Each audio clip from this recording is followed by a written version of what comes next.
bersamamu.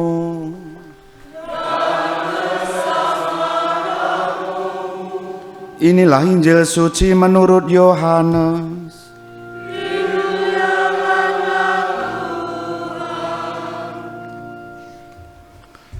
Pada waktu itu ada pesta perkawinan di Kana yang di Galilea, dan ibu Yesus ada di situ. Yesus dan murid-muridnya diundang juga ke perkawinan itu. Ketika mereka kekurangan anggur, Maria berkata kepada Yesus, "Mereka kehabisan anggur." Kata Yesus kepada ibunya, "Mau apakah engkau daripadaku, ibu? Saatku belum tiba." Tetapi ibu Yesus berkata kepada pelayan-pelayan, "Apa yang ia katakan kepadamu, buatlah." Di situ ada 6 tempayan yang disediakan untuk pembasuhan menurut adat orang Yahudi. Masing-masing isinya 2-3 buyung. Yesus berkata kepada pelayan-pelayan itu, "Isilah penuh tempayan-tempayan itu dengan air." Dan mereka pun mengisinya sampai penuh.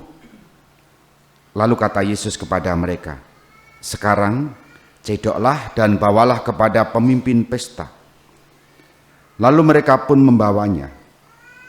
Setelah pemimpin pesta itu mengecap air yang telah menjadi anggur itu, dan ia tidak tahu dari mana datangnya, tetapi pelayan-pelayan yang mencedok air itu mengetahuinya, ia memanggil mempelai laki-laki dan berkata kepadanya, "Setiap orang menghidangkan anggur yang baik dulu, dan sesudah orang puas minum, barulah anggur yang kurang baik. Akan tetapi engkau menyimpan anggur yang baik sampai sekarang." Hal itu dibuat Yesus di Kana yang di Galilea, dan merupakan yang pertama dari tanda-tandanya. Dengan itu, Yesus telah menyatakan kemuliaannya, dan murid-muridnya percaya kepada mereka. Berbahagialah orang yang mendengarkan sabda Tuhan dan tekun melaksanakannya. Sabdamu adalah jalan kebenaran hidup kami. Saudari-saudara terkasih, selamat pagi berkat dalem. Sehat? Rezeki lancar? Anak-anak nilainya bagus? Bagus ya. Semua selamat ya. Kita bersyukur semuanya. Sebelum tanggal 31, tanggal 31 di sekitar pastoran itu kredit tanggal 31 Desember. Apa itu kira-kira? Orang ngerti apa iki? Apa? Kerja bakti.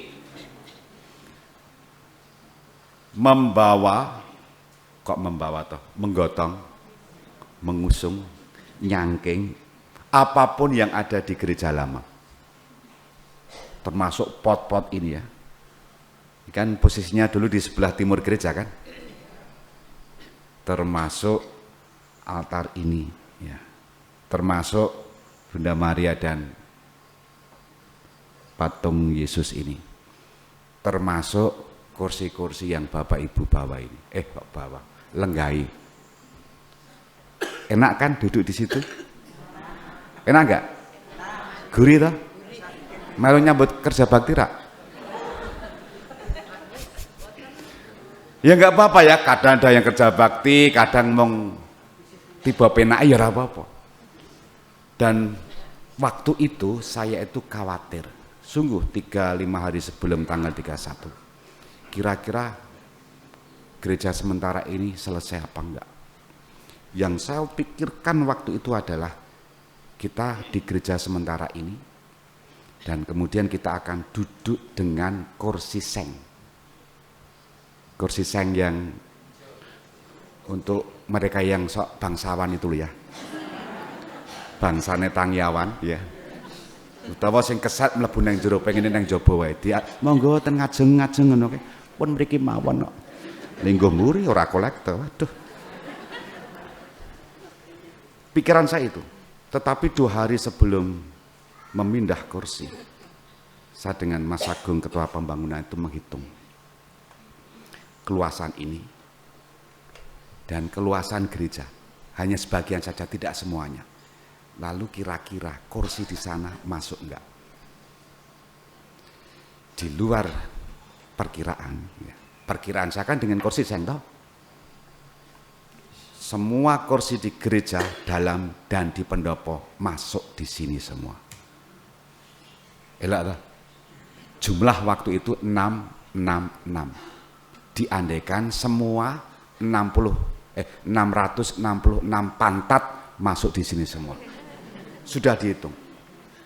Jadi hampir 700, dan itu hampir menampung sama seperti gereja lama dan pendopo. Saya merasa luar biasa. Mengangkut kursi pada saat itu, ini belum sepenuhnya selesai loh ya. Ingat Bapak Ibu, berhenti siang hari, lalu ketika sudah tertutup semua, malam hari grup lingkungan ya kalau nggak salah ya, kerja bakti dimulai jam 7 malam. Yono sing teko. Untuk apa? Menata kursi. Semua kan di depan itu jalan itu kan, belum tertata. Lalu terjadilah ini.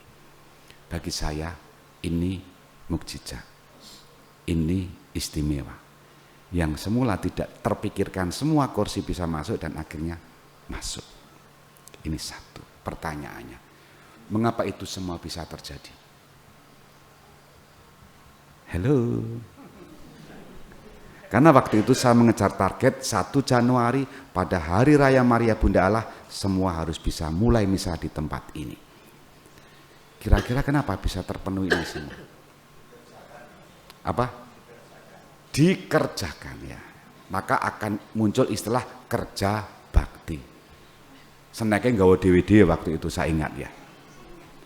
Kalau tidak dikerjakan secara bersama-sama, mukjizat yang tadi saya sebut tidak mungkin terjadi. Bayangno, nek aku kon ngusungi dhewe, semplok aku. Tenin. Apalagi saya melibatkan Romo Ngatmo, Romo Murdi, ora bakal. Percayalah ya. Kursi saage kone jati lawas. Kursi-kursi, lemari-lemari, masih ada 1 lemari yang masih berat, masih tertinggal di sana. Itu enggak bisa loh ya. Intinya adalah semua dikerjakan secara apa Bapak Ibu? Bersama-sama sehingga mukjizat itu terjadi. Dan itulah yang kita dengar dalam kisah Injil hari ini. Perjamuan Kana. Pertanyaannya adalah mengapa air bisa menjadi anggur? Lihat peristiwanya. Tuhan melibatkan pribadi-pribadi. Mulai dari siapa? Maria. Maria mengatakan kepada pelayan-pelayan, apa yang ia katakan padamu, perbuatlah. Dan Maria mengatakannya kepada Yesus, logat saya ya, anak itu kan ya sing lanang sing wedok apa? Nduk. Kesakno anggur entek. Nas gitele wis ora ana, panas lagi kental itu kan teh nek wong Jawa itu kan. Nah kemudian Maria menyampaikan itu dan Yesus mengatakan saatku belum tiba. Tapi Maria tetap apa yang dia katakan kerjakan. Dan kemudian apa yang dikatakan Yesus kepada pelayan-pelayan? Apa? Istilah.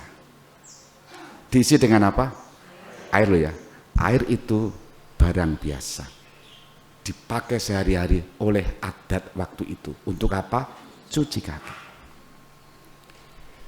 Dan keterlibatan pelayan-pelayan itu, ambil bagian pelayan itu disempurnakan oleh Yesus. Sehingga air itu diubah menjadi anggur. Hal yang biasa diubah menjadi luar biasa. Kenapa bisa menjadi luar biasa? Karena karya Allah itu melibatkan orang. Amin. Nah, kuwi kisah perjamuan Kana yang menginspirasi pelindung paroki kita. Maria pengantara rahmat. Maria Marganingsih. Karena perantara rahmat. Teks ini menjadi dasar untuk menghidupi spiritualitas paroki kita. Kita masih membutuhkan mukjizat lagi. Apa itu yang kita butuhkan? Apa? Sing banter, apa? Hah? Kita membutuhkan mukjizat apa lagi? Mbok sing banter to apa? Ora ning kok tak tarik ini kebateng ora iya ora kebiangetan kuwi tenan. Kita membutuhkan mukjizat lagi. Apa itu? Gereja baru. Nah, untuk sampai terjadi mukjizat itu Tuhan membutuhkan siapa? Membutuhkan orang-orang. Membutuhkan pribadi-pribadi. Apa yang dibutuhkan sekarang ini? Kok klecam-klecam tau ya mbok mantep dana gitu kan? Kita membutuhkan apa? Kita membutuhkan apa? Gelem ora iuran? Nek ora gelem iuran, ora mungkin mukjizat itu akan terjadi. Betul nggak? Kita sudah membuktikan langkah pertama, memindahkan gereja lama ke tempat ini, kursi semua bisa masuk dan bisa diduduki minimal 666 bokong. Dan sekarang kita membutuhkan bantuan Tuhan melalui perantaraan pelindung kita. Siapa pelindung kita? Maria. Kita mohon dan besok Minggu sudah mulai mendoakan doa permohonan pertolongan Bunda Maria pengantara rahmat. Dan Bapak Ibu masuk di gereja gambar sudah ada kan? Yang sebelumnya misterius, sekarang saatnya karena bacaannya pas. Mukjizat membutuhkan semua umat terlibat. Mau enggak? Mau enggak? Mau enggak? Nek ora mau neng kene wae cukup gerejane. Supaya apa? Supaya kemuliaan Allah ditunjukkan lagi di paroki kita. Maka teks terakhir, dengan itu Yesus telah menyatakan kemuliaannya dan murid-muridnya percaya kepada mereka, kepada Yesus. Ketika nanti gereja kita terbangun, kemuliaan Allah lah yang selalu kita muliakan. Bukan panitia, bukan dadang, bukan murti, bukan atmo, tetapi siapa yang dimuliakan? Allah. Maka Bapak Ibu Saudara-saudara, baik yang duduk di tempat ini, di gereja ini maupun yang di rumah masing-masing, mari kita membuat mukjizat lagi. Apa itu? Gedung gereja. Semoga melalui pertolongan Bunda Maria itu semua terwujud. Kita hening sejenak.